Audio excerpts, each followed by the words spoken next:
ብሉቱዝ ስለዚህ ሚስጥር እናያለን እስኪ ዛሬ ሰላም ቤተሰቦች ሰላም ወንድሜ ሰላም ነው ይሄ ብሉቱዝ ነው ባለ ሰማያዊው ጥርስ ማለት ነው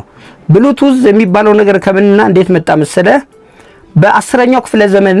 የነ ዴንማርክ ንጉስ የነበረ ሰው ነበረ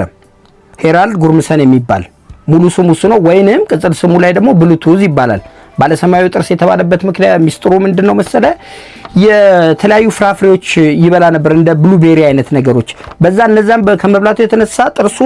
ሰማያዊ ነገር ነበረ በዛ የተነሳ ብሉቱዝ የሚባለው ስም ያዘ ማለት ነው አሁን የብሉቱዝ በሱ እንዴት ተሰየመ ሲባል እሱ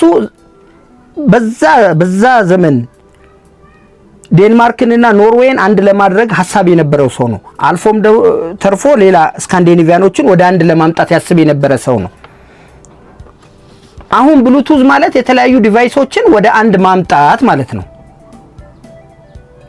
ከሱ ነው የተወሰደው በቫይኪንግ ቋንቋ ይሄ አብሪቬሽን እቺ ሰማያዊዋ ሎጎው ላይ ሰማያዊው የሚታየው ያው ብሉ የምትለዋን ለማሳየት ነው እቺኛዋ ኤች ነች በእነሱ ሄራልድ የምትለዋን የመጀመሪያውን ስሙን ነው እቺ ያው ቢ ነች ብሉቱዝ ቅጽል ስሙ የተሰጠበት ለማመልከት ነው ሄራልድ ብሉቱዝ ማለት ነው ወይም በሌላ አነጋገር ይሄ ሲነበብ በቫይኪንግ ቋንቋ